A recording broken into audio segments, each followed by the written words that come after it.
Hey, Wild&Wingless fans. This is going to be the Wild&Wingless weekend wrap-up. So this is going to be where we digest the last few events that's happened over the course of the weekend. I want to go back to a week ago where we had the Northern Territory title. So we spoke about it with Gary Fitzpatrick, but we didn't do a post-race sort of wrap-up. So obviously that one there was Blake Walsh put on a Blake Walsh show that we're starting to become very accustomed to, especially up there in the Northern Territory at North Island Speedway. So well done to Blake Walsh, his team, Freddie, and the rest for putting on that excellent performance. So not only that, but he also showed like his speed just got faster and faster as the night went on. Sort of looking at what he's sort of been achieving lately is I think it's a lot of he's just getting a lot of grip where a lot of guys aren't able to do so. Does it come down to what sort of tyres he's using? I don't really think so. I just think Freddie's got that car really working. Their shock package has just improved dramatically. I remember speaking to him a few weeks ago on my show, and he sort of did point out he will be coming back to race in the Raymond Wallace cars again this season. So will it be interesting to see where he fits with those cars, or will Freddie be able to get all of the cars working for him? I'm going to say he probably will, but let's just throw a bit of a guess in there and say there could be a bit of a watch his space later and see what happens there. Over the course of that weekend, obviously at the Northern Territory title, you had great showings from many drivers up there. I think by having these sort of Southerners or the Coasties, East Coast guys come over and race them, guys from South Australia and stuff like that. It sort of helps them pick up their racing abilities, their progress on their learning curves. Because you've definitely seen a lot of these drivers really just improving. One of the standouts for me would have probably been Matt Seeley. This young kid, obviously coming from tar karts. That in fact I'm a massive fan of tar karts, and I feel it gives the drivers a bit of a just more of a finesse in driving these cars, especially the wingless where you got these big tires. You're over gripped in a sense and underpowered. You got to drive with them with a special sort of smoothness, I guess. So Matt Seeley, he's a standout for me. It's always good watching him race. But yeah, getting the rest of the podium for that weekend was Team Van Ginnigan and Will Priest. So it was good to see those guys get on the podium with Blake. I was sort of hoping we would see some of the local guys really putting up a fight, especially to Blake, as well as Jason Davis was there. He was probably looking for a nice spot on the podium until he had a run-in with a back marker, which ended his chance. But as you know, Blake was just uncatchable. I don't know. I don't know how we're going to go with this WoW series with Blake in it. If there's someone who could win maybe 2 races, 3 races, it's got to be Blake. He's one of the top performers we have in Australia at the moment in wingless racing. He definitely is just, the amount of laps they're doing compared to everyone else is just second to none. So the Northern Territory title, hats off to him. Blake Walsh wins it. It would have been probably a cool thing to see, like Mitchell Broome go back to defend his title, but he wasn't able to do so. So it'll be interesting to see how we fare up later on in the season. Another thing we had just recently was the Chariots of Thunder. So at first, the Chariots of Thunder were not going to run the wingless, and then for whatever reason, wingless were given the opportunity to race in the Chariots of Thunder over 3 nights, the Thursday, Friday, and Saturday night. And it was really good to see the wingless guys come out and very quickly, make it happen. I believe the car count was like 14 or so, 12 or 14 cars. They did invite back Blake Walsh and Jason Davis to attend these meetings. And at first, like Thursday night, obviously going to have 3 nights of racing up there at North Island Speedway. So the track was very heavily juiced up. And that was where Jason Davis was able to get a win and finally break the Blake Walsh series of wins that he's had and pulled off an upset there. But it didn't take Freddie and Blake long to come back on night 2, Friday night and Saturday night, and pick up the wins on both of those, which effectively gave him the unofficial Chariots of Thunder wingless championship run. I believe they did some sort of inner championship amongst themselves. So hats off to, again, the Walsh family for that, and Blake for just showing his pure dominance. In doing that, we sort of got to see a lot of the things that the drivers, as for the last few weeks, Blake's been up there and stuff like that. Have they been improving? And I'm going to say yes. So you've had some really good showings from like Jamie McInnes, Matt Seeley, Keelan Edwards. He came out of the blocks fast last weekend, exceptionally fast. You had Will Prest again, another one, vast amounts of talent. and Sean Tiedemann. So I think it's not going to be long when the invaders, if you want to call them that, when you see them go up to North London, they'll be under a lot of pressure, I think, from the local guys. So it's going to be good to see. And yeah, so I think that whole weekend, well, I don't think you've ever had a bad race at Northline. Northline's always put on good racing for wingless. It's always been a wide track. And then not only that, but you got to look at other things too, which help keep the cost down for us wingless drivers, and that is obviously our tyres. Their tyres last a few nights, then we're definitely in front, and it can help us get down the road to another venue, another track. And what I was hearing over the course of the few weeks was, it wasn't hurting tyres, so that was a good thing. So these guys up there were racing with the same tyres over the course of a few nights, which is what you want to see. We're not here to keep blowing all this money on tyres. So hats off to you, Northline Speedway. Hats off to you, Northern Territory Wingless, because it was a great few weeks you guys have had. Keep it up, and it's been great to watch. All right, for another race this weekend, we had Sydney National Speedway.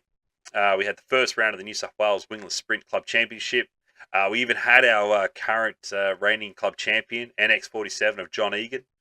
He was able to display and pulled out his new car that he's released last week, which is normally you're used to seeing him in a black, gold, and white car. Now he's in a black, pink, and blue car. So it was a bit different to sort of see out there on the track, but definitely eye-catching, and you can't miss it. So, it was good to see him there. Yeah, so we also had Mark Blyton was there on the weekend. He picked up 2 wins in the heats. John Egan also picked up a win in the heat. Braden Shute found his form again, started to find speed, picked up a heat win. You had Joel Butel pick up a win, as well as Paul Freeman in the N6. I haven't seen Paul Freeman around for quite some time, either with Joel Butel. It's been a couple of years, so it's good to see these guys back, and I'm hoping with the Sydney National Speedway staying on board, we're going to see these guys more often. They did have a bit of track work throughout the course of the night, which was sort of something a lot of people were sort of thinking about what's going to happen. Towards the end of last season, we had a day show which just absolutely tore tyres to pieces. And one of the big concerns was, if this sort of keeps going, how much will that eat into sort of racing budgets of drivers and teams moving forward for this season? When there was a practice night last week, again, the tyre wear was quite substantial, to the point where people were questioning how much racing can we do. Yeah, so it seems that over the course of the weekend, they were able to get the moisture into that track. There was a bit of tyre wear, excessive wear, maybe at the start of the night, so while the sun was still out, but once that sun went away, moisture started to come back up, and the tyre wear for the feature was actually quite good. In the feature, you had your top point scorer, Mark Blyton. He pulled a 4 in the invert, which sent him from pole back to 4th. At the start of the feature, you saw John Egan pull away to a lead. He had to close him behind him. Obviously, on the bottom line was going to be Mark Blyton. On the outside of Mark was going to be the 59 there of Braden Shute. Braden Shute was trying to run that sort of mid, sort of high line, get that sort of rolling in there. And those three put on an awesome battle at the start of the race. And it led for, 11 laps or so. However, a bit further back, you started to see the white car. I think it's like the N70 of Joel Patel, and he was running a little bit higher up than what everyone else was, what I would consider almost like no man's land. But in doing so, he was able to sort of get all the marbles off that area and start to show it was faster. As his lap times were getting obviously quicker, and he's moving faster, coming onto the straights with all that sort of exit speed, other drivers started to see what he was doing. Before you know it, you had a few more cars up there. They didn't necessarily catch the pack, but what we did have was a couple of cautions. And as you know, cautions breed cautions. This allowed the pack to sort of catch the front runners, and then they were able to sort of see where the track was progressing. Unfortunately for John, he thought he was sort of playing it safe. No one was going to get him on the bottom. He didn't know that the high side was sort of coming in at that stage. So he was sort of keeping it where he thought was in the right spot. However, the cars behind him could see the outside was working. We sort of lost Mark Blyton there to a mechanical issue, which we don't normally see, and that was very heartbreaking. But what it did do was sort of bring the other field sort of closer. So now we had obviously John Egan battling it out with Braden Shute, but now all of a sudden we've got the 70 involved. You got also the NX9 of Andrew Seary, sniffing around. He was running the bottom, which sort of Seary runs the bottom a lot. He tries to tell you he runs the high side. It ain't the high side, but what it showed was the cars were now becoming 2-3 wide constantly. Lap after lap, we're talking constantly. And it really sort of brought in the top 10, 12 cars. It could have been anyone's race at that stage. But one person who you shouldn't count out, never count him out, I'm a big fan of him, is the Andrew Sayer, N16 driver. Got the grey ghost, as I like to call it, the 1-6 Industries car. he just power around the outside and just set sail. If anyone was going to do it, it was Andrew Sayre. He actually checked out. He ran that outside, got to the lead, and just pulled away. That N16 was absolutely a bullet last night. When it got to the front, that was it. It was game over for everybody else. All they could do was try and hold on to what they had. In second place was going to be John Egan. Come up and started defending that line, which took away what was happening behind him for the battle for third. And that started heating up towards the end of the race with the NX9 of Andrew Seary and the N59 of Braden Shute putting on a very good race together. The battle happening for third, I thought was very good between those two drivers. I couldn't have picked either one. As soon as sort of Braden got in front, Seary was there to sort of counteract it. As soon as Seary got in front, Braden was there to counteract it. So I sort of didn't know which way it was going to play out. But unfortunately for Seary, brakes were going to be his downfall. He didn't have brakes at the end there, and that's what allowed Braden Shute to get through to third place and pull a bit of a buffer and a bit of breathing space. So the finishing places was obviously Andrew Sayre first, John Egan second, with Braden Shute sitting there in third. And hats off to those guys. They ran a perfect race, and it was great to watch.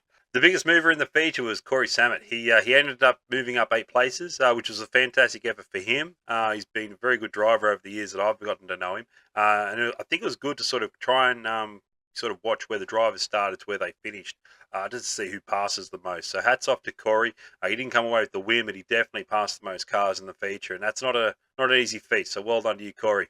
I do feel, however, when you look at the whole race on the grand scheme of things, I think everyone was a winner. I don't want to say that. I'm not one of those people to say everyone gets a participation award. But let's look at the fundamentals here. Break it down. The track put on a fantastic track. Like, they must have been hearing some of the concerns we had as racers on what we expect to see out of the track. And they hit that with every angle. And they gave us a track that we were able to race on. And then we look at all the competitors who have just had an off season. Everyone's hanging to get back in. Normally when we see the start of the seasons, we see just people not being race fit. When I say, I don't mean race fit as in like they can do a marathon. I mean race fit, hand-eye coordination, various stuff like that. I feel everyone was very well and truly racing within their parameters. We didn't see too many stupid moves, which was fantastic. So therefore, we didn't see a lot of cars getting wrecked due to silly stuff. It was just unfortunate and things just happened. A lot of them were mechanical problems, but then that mechanical problem would like scale back and you'd get a sort of concertina effect, and it might take out a front end later on with someone else. But all in all, I think everyone in the wingless class division just did an absolutely fantastic job all the way through. You go out there and put on a show. That's the saying, how it goes. And everyone put on a show. It was fantastic. The only thing I can say that was negative about the event was it wasn't advertised enough. And I don't know why, but I just feel if you had more bumps in seats, they would have seen the show that wingless can put on, and they would have known that wingless are capable of entertaining and putting on races as good as the best. If not, they are the best. Over the course of the weekend, we had 2 events racing. One up in Darwin, one in Sydney. Both put on shows. Completely different sort of, different drivers, all the rest, both put on shows. So to me, that sort of hammers home the effect that this division is what I thought it was and what many of us think it is, which is a great division. But when we got our boys going 3, 4, 5 wide, sorry, boys and girls, 3, 4, 5 wide, and everyone's respecting each other, give each other that little bit of racing room to make sure no one goes into flip over mode, it's what you're after. It's what you want. So hats off to everyone. I think this weekend was an absolute winner for the division as a whole. And I'm looking forward to in 2 weeks' time, we're going to be back. New South Wales will be back at Eastern Creek, or Sydney National Speedway. Sorry, that's what I should say to call it. And I'm looking forward to seeing what we get then, because we did have a lot of cars out. And whether that was due to, I know, for example, we didn't have parts arrive till really late. We just couldn't make the event. But I'm hoping we get more cars there. We get more cars, we get more people in the stands, put on another show like we just had, and who knows where we're going to end up with this championship this year. But I'm very excited. I know you guys are too, and I'm looking forward to it. What I want to see you guys do is just if you like how I'm sort of doing this series for the weekend wrap ups, please sort of send me a message, tell me you like it, tell me you hate it, whatever it may be, and let's try and work together to make wingless great again. That's what we're here for. So until then, guys, thank you very much for tuning in, and take care. I'll see you then.